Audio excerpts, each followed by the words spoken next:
This is SaaS Therapy.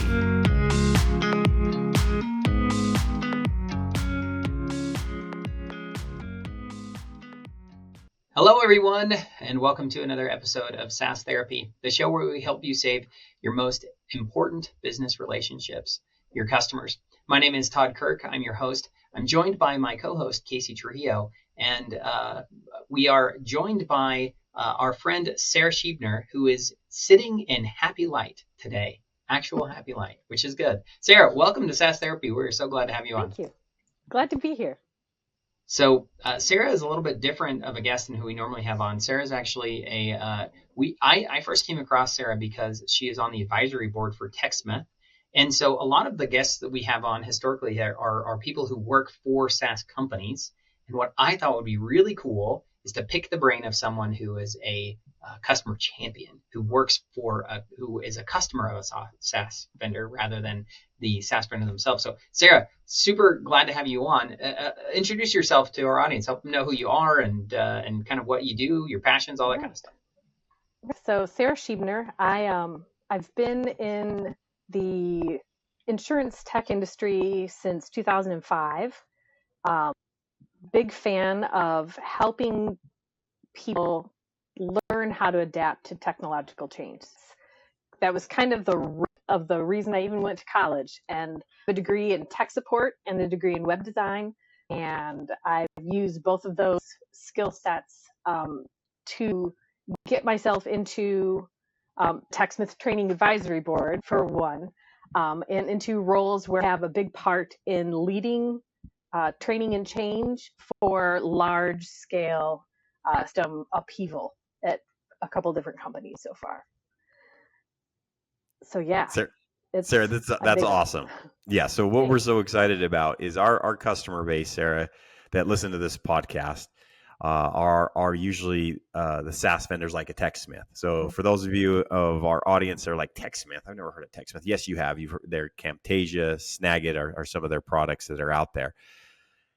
And Sara, because you are a customer of TechSmith, talk to them about this program that they're running. I think let's start here, because the people listening to the podcast are on the software vendor side.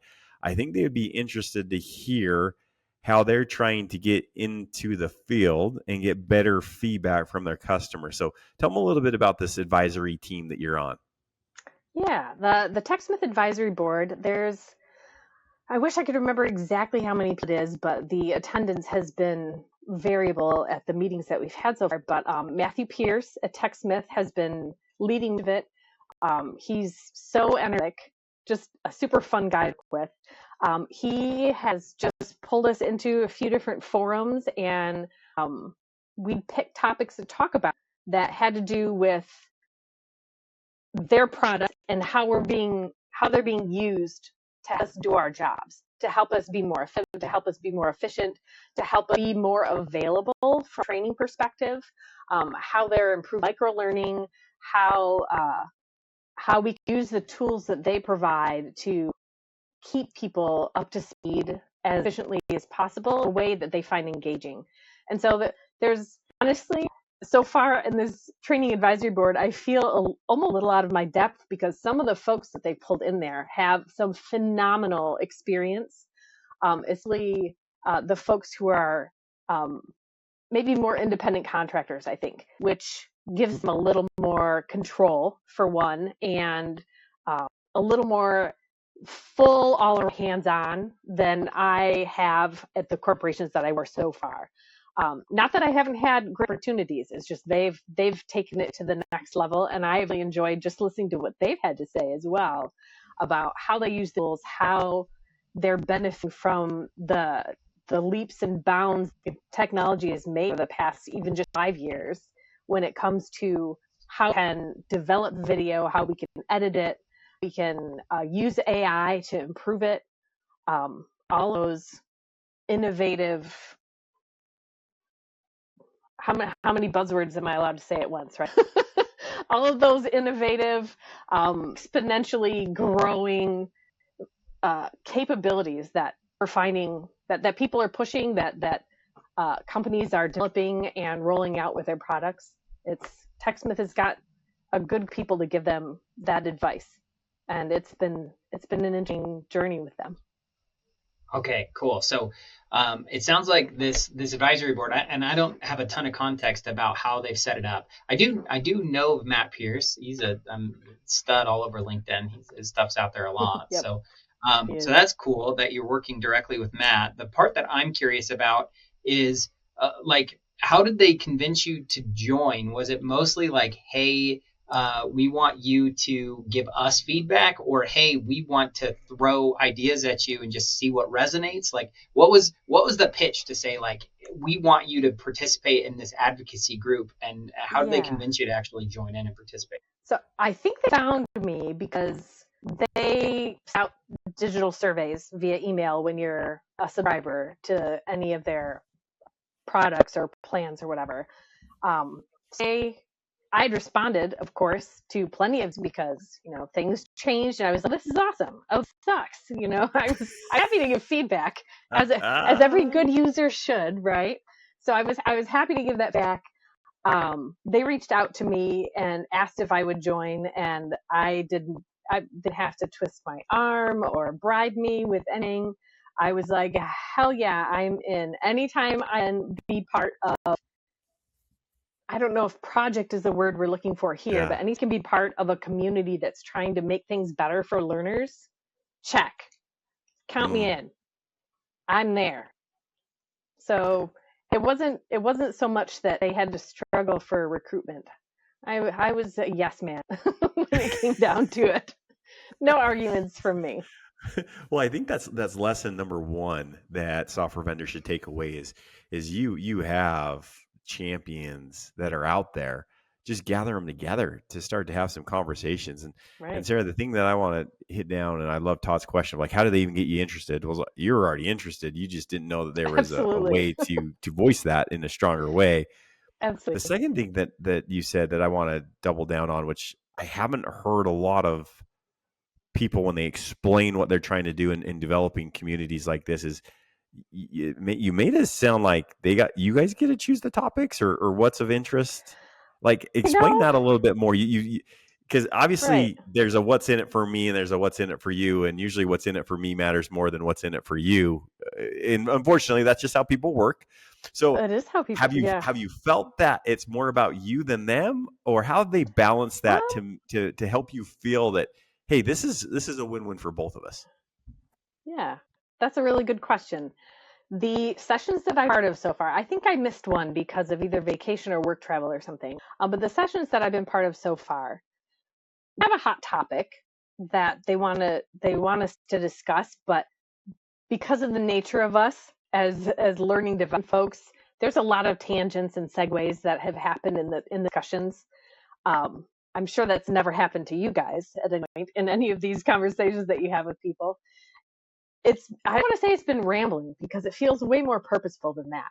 But I think what has happened is that we think we're going to talk about X, but then once people get to explain their experience or their opinion or their dream of how things might go, it turns out we're talking about maybe something else altogether, and it shifts the conversation a little bit. But in my opinion, and beneficial for me, at least, it's been beneficial because, again, these folks, the other folks on the team have these really phenomenal backgrounds and have had some opportunities that are just really cool to hear about. If you're a change and learning nerd like some of us are. So. Sarah, I love that, by the way, because the one of the things that Casey has said, I've worked with Casey for about 10 years. And one of the things Casey first said when I first met him, he's like, you know what? Users just don't know what they don't know. And so that's been a phrase that has stuck with me now for many, many years. And so what I love about that is that one of the things that maybe is interesting is you might come in thinking you have something that's a really big hot button issue or is like a really big issue for you, but you don't know. You might be totally blind to this other thing that is actually you might actually care much more about. And so the fact that they're creating space for you to be able to explore and discover that, I think is really, really cool. How are those insights coming? Is it just between you as the customers talking, or is TechSmith doing a good job at facilitating and asking the right questions to create space for that? Like what's the balance they're of that facilitating collaboration? well. And it has been a while since we met, so you guys having me dredge up some really old memories here. There's definitely they're definitely facilitating things and trying to get us back on topic if we get way too off base, right? In general, they've been really good about letting the conversations evolve, because I think when that kind of analysis goes into a natural evolution, when you've got a bunch of experts in the room, you're gonna learn things that you hadn't planned on learning. At least for me, especially, like I definitely have learned some things from these other folks who are on the advisory board. But yeah, I was a business analyst for a while at one point too, and I remember, we'd always sit down with IT and they'd say, we need to do these changes because of X, Y, and Z. So find out what people need, and it's the same principle. You start doing those SME discussions, if you will, because you think you know how things work. There's no happy little box, right? It's more of like a weird starburst spider web kind of thing sometimes when you really start digging into the details of how a process works, or how people are using a tool, or how people want to be able to use the tool that they're given. I think letting that conversations evolve has been one of the best parts of being part of that advisory board, is because it is a guide discussion, but it's not a micromanaged one, right? So there's definitely a big difference between one and the other, and you're going to learn a lot more when you're providing guidance than control, I guess. And it's a very open platform, and people have been very respectful of each other's time speak and everything. Like it's a fun group. Raw. That's awesome. And good.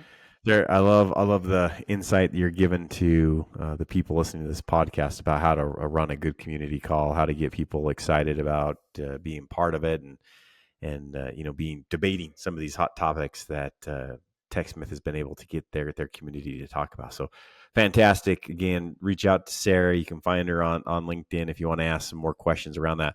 Todd might have some more questions to dive deeper into that community, but I want to shift gears a little bit, Sara. We have this data point that we always share with software vendors that we say that the average organization. So Sara, think of your organization. We often tell them that the average organization uses about 100 different software applications, and it's usually more than that. But just to kind of set it a number that everybody's like, okay, that's fair. We say 100. Okta actually says there's way more than that, but we're going to say 100. And for those 100 software applications that an insurance company might be using, obviously not every employee uses all 100, but you start thinking through just your own day.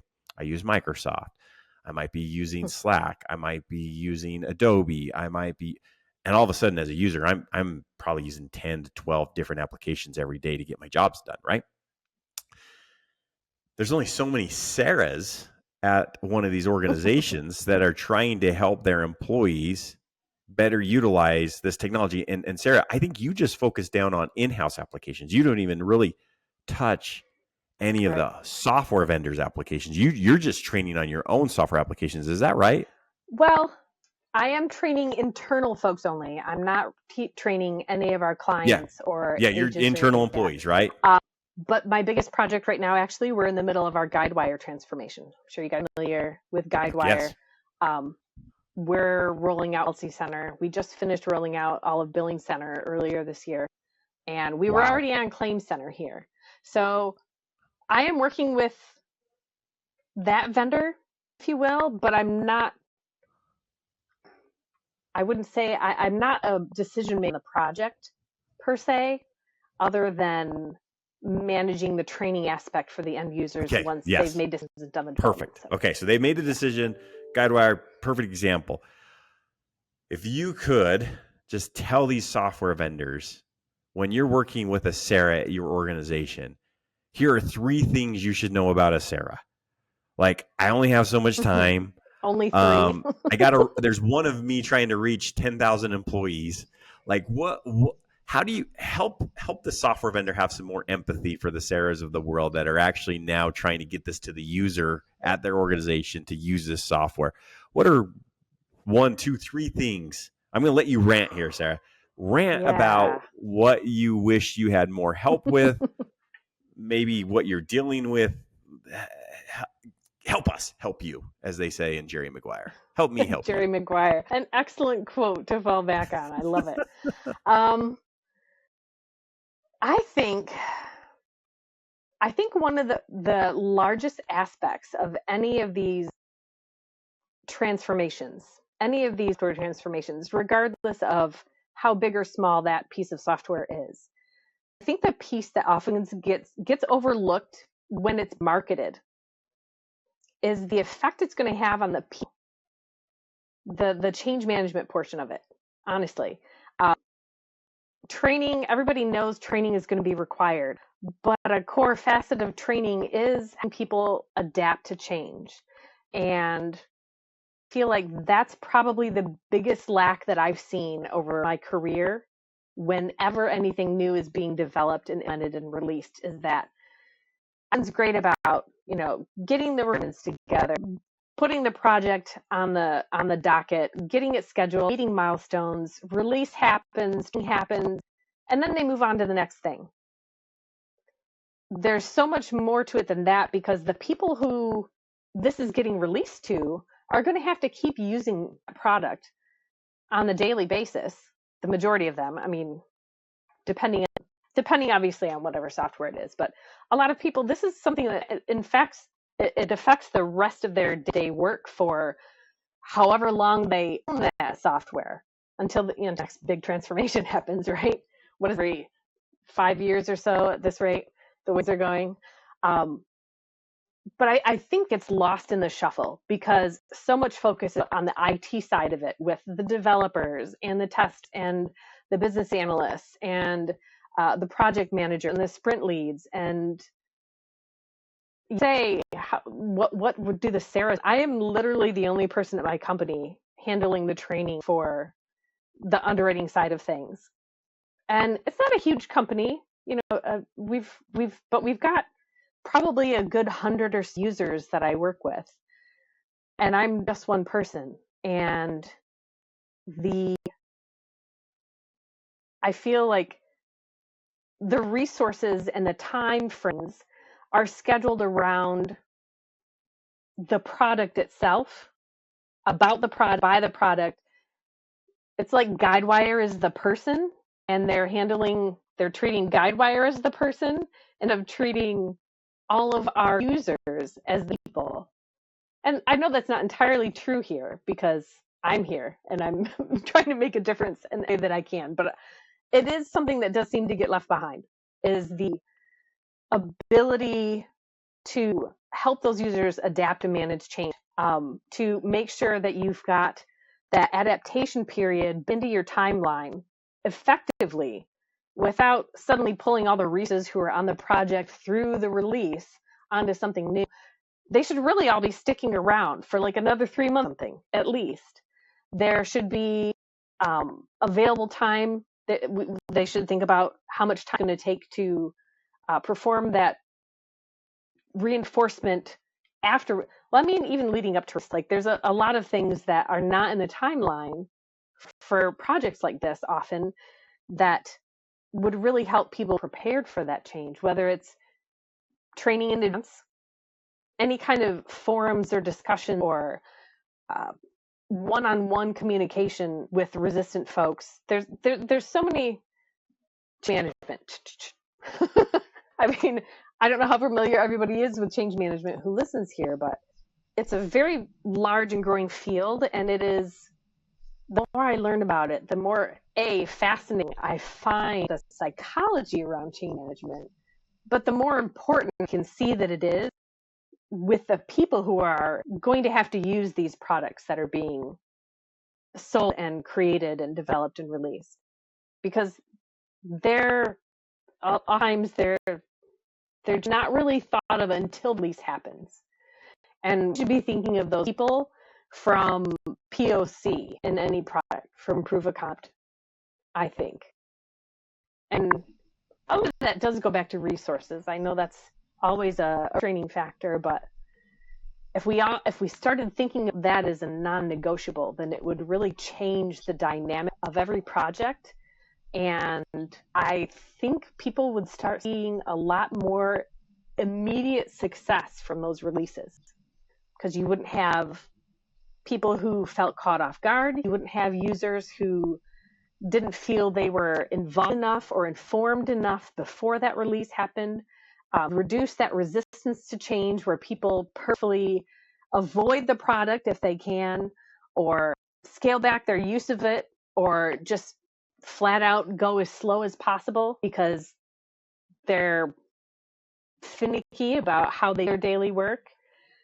I mean, I know we say the only things in life are death and taxes, but you could probably switch both of those out and just say change, because both of those things are changes, because they change every year. It's a change that people have to with. And people don't like change. Brains don't like change. Brains like rut. Brains like doing the same thing every single day. That's why we all get addicted to coffee or tea in the morning. It's why we do the things that we do, is because we want to do the same thing over and over again. So when you're proposing this sort of transformation, I think the number one thing that should be rolled into any of those plans is a really robust change management timeline to be included with everything. Oh, Sarah, there's so many amazing nuggets in there that I love. Casey and I try to be hip. We try to be cool, even though we're old. But the phrase that kept coming to my mind as you started there is that the vendors oftentimes their product gives off main character energy. You ever heard that phrase? That's what the young kids say. Give off main character energy. Absolutely. But they're not the main character. Right? So good. But they're not the main character. So I love that point of, you can't treat the software vendor like they are the main character. They are, they're the sword that King Arthur pulls out, maybe, but King Arthur is the hero in the story. So you need to make sure that the sword isn't the hero in the story. So I love that. Yeah. That's really, really good. The story is the supporting actress. Yeah. It's the rest of the cast. A chorus line to the main production, which is the people actually being able to do their job. Yeah, we got to make sure that the people are the main character and not the software. Yes. So I love that. So that's awesome. The other part that I love that sticks out to me here, and I'll tell you, so we talk to a lot of client success managers, Casey and I do, and we've had a bunch of people in CS on here. So they know that change management is a really big deal. But what I think so many CSMs fail to realize is that you as the customer care about change, and you want to own the change. And so what they'll tend to do is they'll come in and they'll say, here's my great plan. And it's not your plan, and you don't care about that plan, and it's not set up to actually support you to support your customers. And I know that you work for an organization that's less than 1,000, and they still have someone there who cares about change and enablement inside of the organization.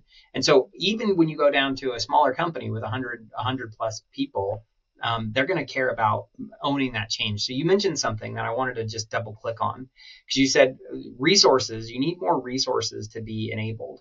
A lot of SaaS vendors will tell you immediately, what are you talking about, Sarah? I'm providing tons of resources. I have tons of resources I'm giving you. But clearly they're not the right ones, because if they were, then you wouldn't say, well, you're not giving me enough resource. So what do you see as the gap that you have when you're working in these projects that you wish they were enabling you with better? Yeah, that's a good one. So it is true that, especially in the project I've been part of, that the resources for the IT side of the change are pretty robust.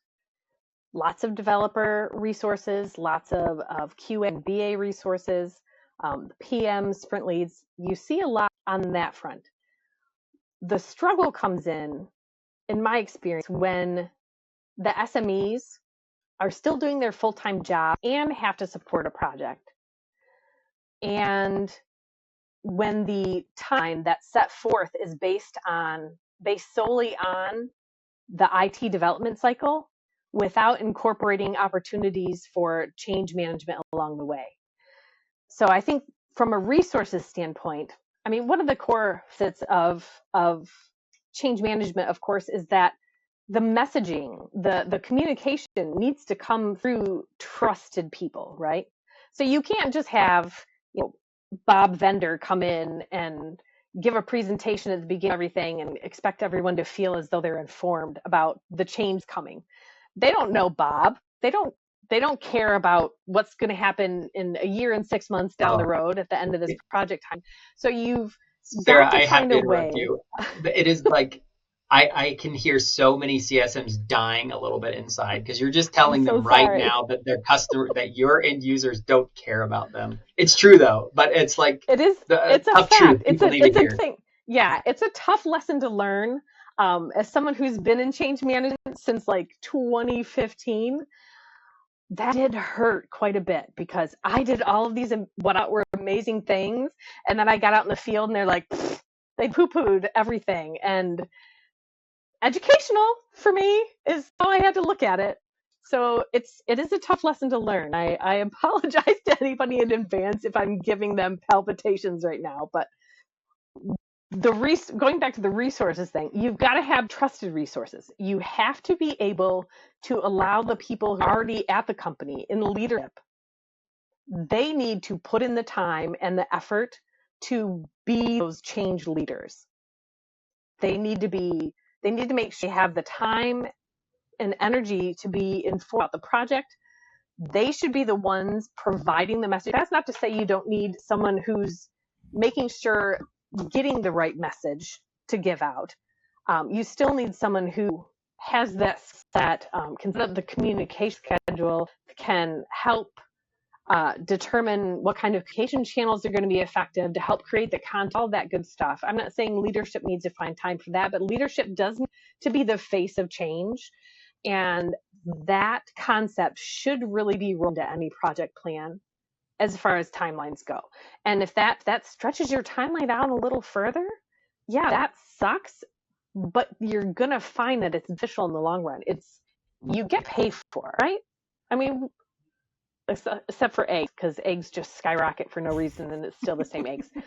But when it comes to so many of these other things, you're what you pay for. So if you're not willing to invest that time and money into the people using the product in the long run, that's going to end up costing you down the road because you're going to have more resistance to the change. You're going to have more attrition and you're going to have a longer learning curve for people to adapt, if all of them do. So, I mean, it's a balancing act like everything else in business, but it's what I'm really passionate about. I think I'm right. In your humble opinion. Not in all cases, but in your humble opinion. In my humble opinion. So humble, I'm sorry. So Sarah, you've taken us on energy. You've taken us on a journey of being part of the TechSmith Advisory Board, the things that you've seen that's gone well there. We've then transitioned into how a software vendor is working with you today to do this implementation. You've talked about the importance of change management, awareness, getting people to understand that the change is taking place. We've talked about don't leave too soon. It's not just plopping in there and doing a couple train sessions and then getting out of there and leaving the customer to pick up the pieces. Sarah, have you ever seen this done well, where in your years of experience that the software vendor has done one or two things that have really enabled you to do what you need to do to make it all a success? And if so, what's one or two things that you've seen that a software vendor has done well to enable you to do what you need to do? I feel that, of course, the thing I've done has done well, right? Within the constraints that I was subjected to.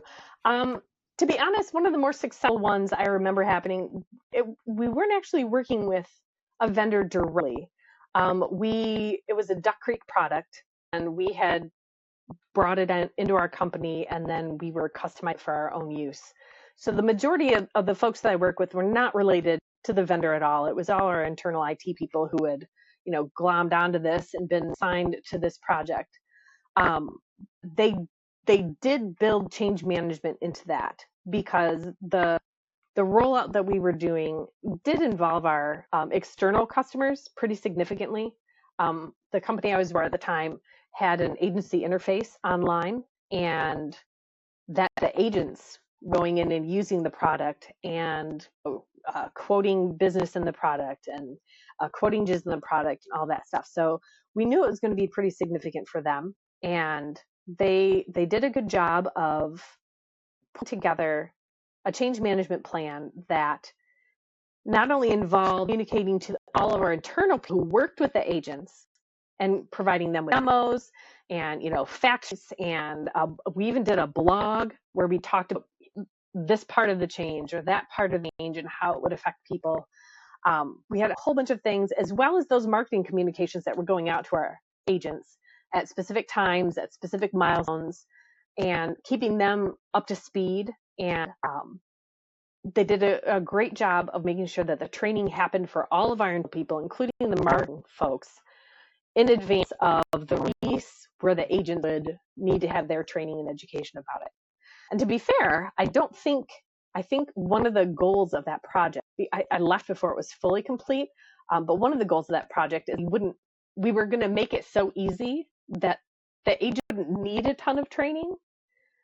And we had our support and our marketing support folks fully up to speed, in-depth training and user testing all throughout the whole project to make sure that they were prepared for the kind of questions that our agents might have. But all of that was built into the timeline, including traveling to agencies in Utah. That's why I was in Utah. We came out and visited a few agencies in the Salt Lake City area and demo product for them. Got them to do some hands-on practice with it without a lot of guidance other than you have information, where are you going to put it? And all that helped the whole thing be way more successful than a lot of the other implementations that I'm part of. And that was really satisfying. And I don't know why I left before to finish that, because that would have been especially satisfying. But, you got to, the road takes you sometimes. So it is what it is. I love it. Okay, Sarah. So, Casey'd like to ask what was a really good scenario. I want to ask you the reverse. So, can you think of a horror story where it felt like you weren't supported well, and like what are all the pitfalls and missteps that maybe we could help people avoid in the future? I would say timelines have been the worst of every project, especially when the timeline is set by the IT group without enough consultation with the business and end user group. We were working with a vendor for one and had a really aggressive timeline, and the product was not well developed at the point where they would start rolling it out. They did force us to roll it out to branches, and their experience was wretched. They probably lost about 30% of their functionality from the old system to this new one that was released. And it was all we could do to keep them from rolling it out to more branch. Like, we had on the business side, those of us who were the change champions and business analysts and team leads and all of that, kind of had to gang up on our executives and say, look, if this goes out, you are going to tank our bottom line, because nobody's going to be able to get any work done. Because we had these 2 pilot branches, right, that were having a really horrible time. But for some reason that wasn't well understood by everybody. And I don't know where the communication breakdowns. Obviously, communication is probably like the number one thing in any one of these scenarios that we've been talking about. It's either going to be great or it's going to be horrible. If it's horrible, everything else will be horrible too, right? In general, this implementation, they wanted to roll out with only like 60 or 70% of previous products' functionality, which that's a huge loss in a production environment for people who are doing the things that bring money to the company, right?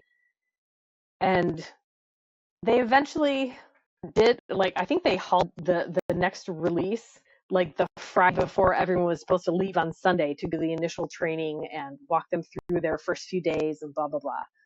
They pushed it off for, I think, 6 weeks and scrambled to get like another 20. They ended up releasing with like 90% functionality, which was much better.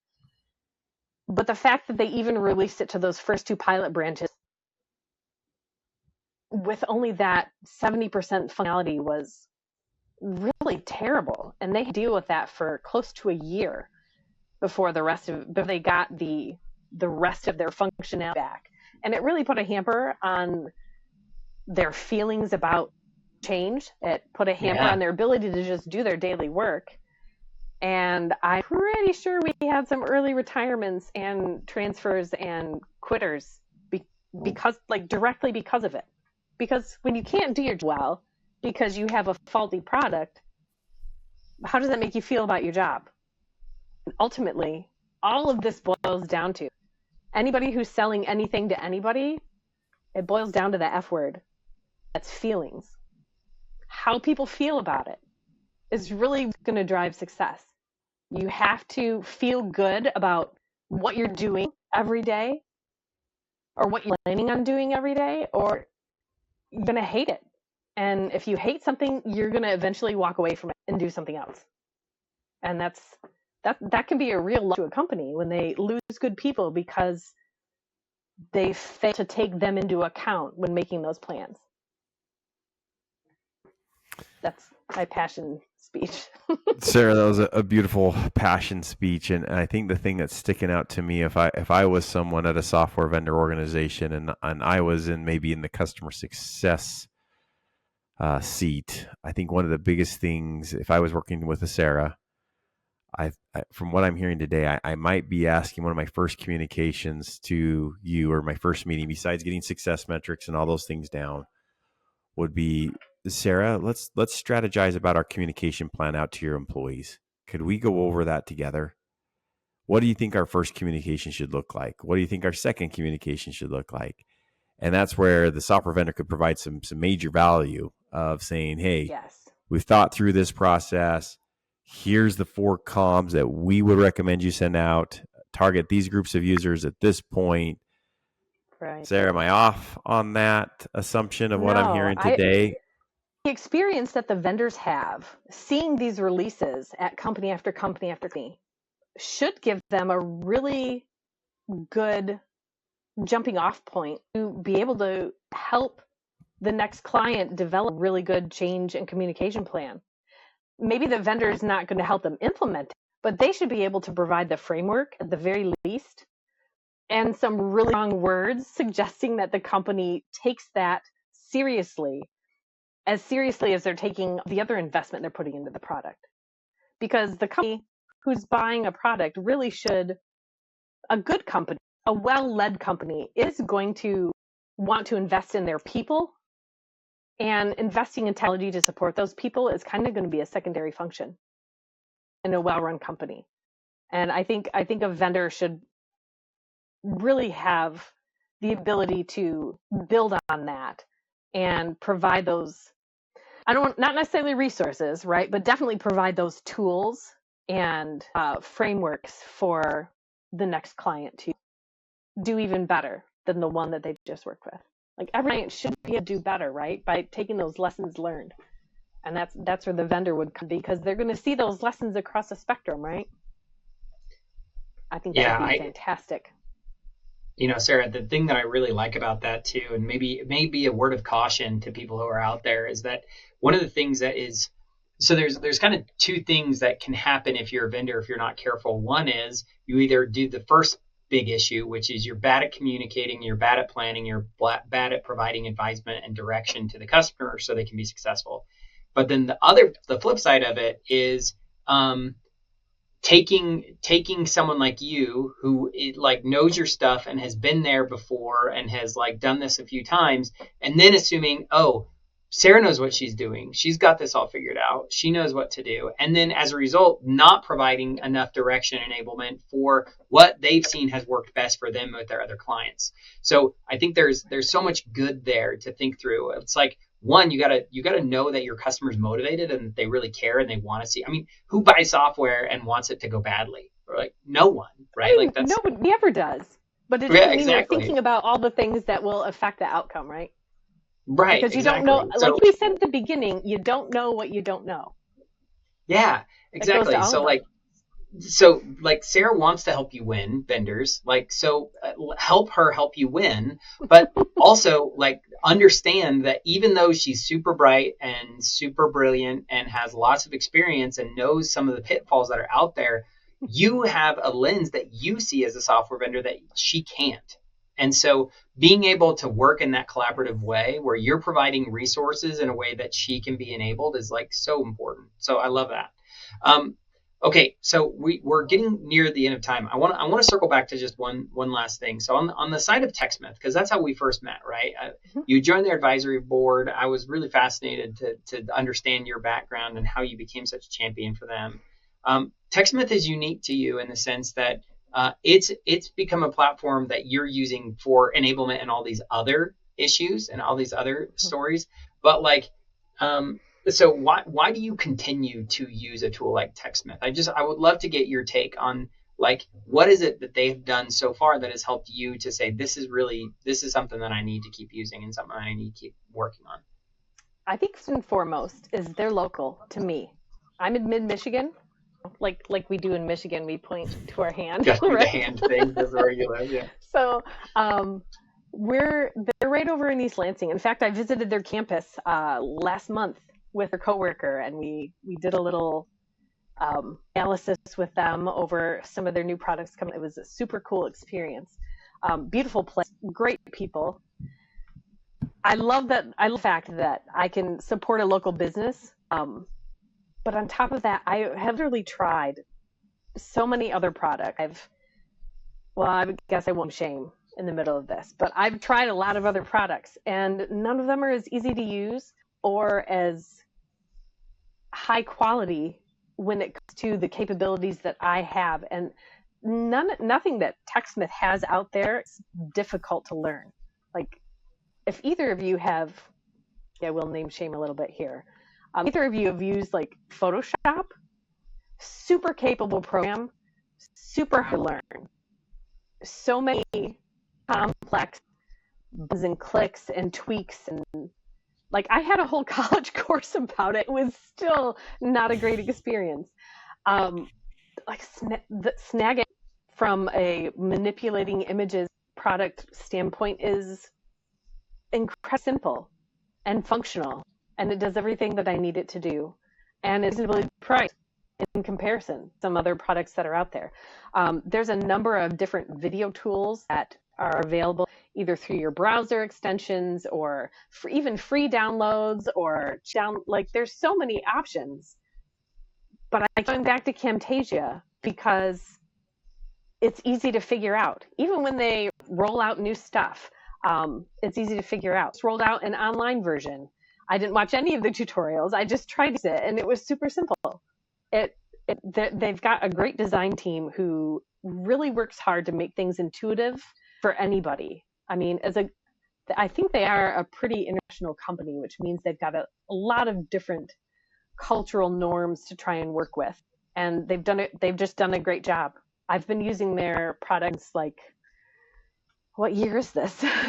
Probably since 2008 or 2009. I mean, if nothing else, I started out just using them for tech support, getting screenshots of problems so we could, help the developers see what we're seeing. And it just has escalated there, and I've just never found anything that's better. So local, better. Also, a guy I used to work with in tech support at one of my companies now is one of their QA leads, and he's there for a long time. So supporting two local things, a person and a business, which is great.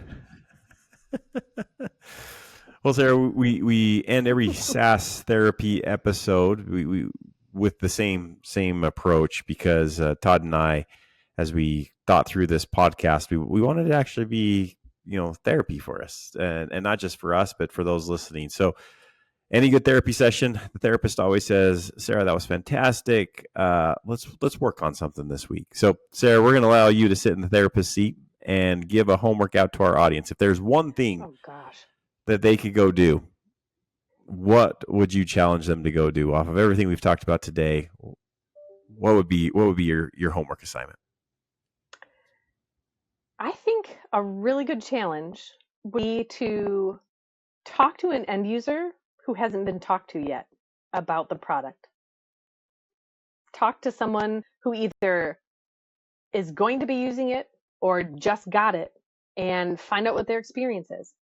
Because the experience of management or team leads or IT is going to be way different than the person, and to use another a phrase about being in the trenches, to the person who's trenches doing that work daily using that new product.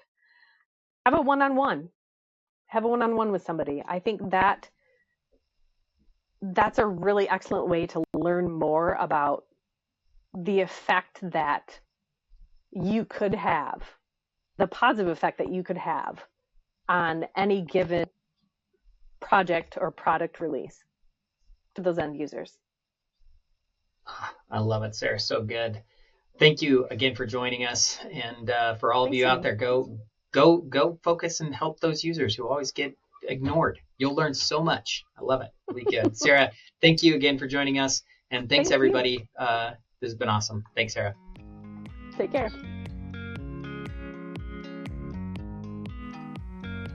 SaaS Therapy is brought to you by Brainstorm, the SaaS platform for SaaS adoption. Learn more at brainstorminc.com.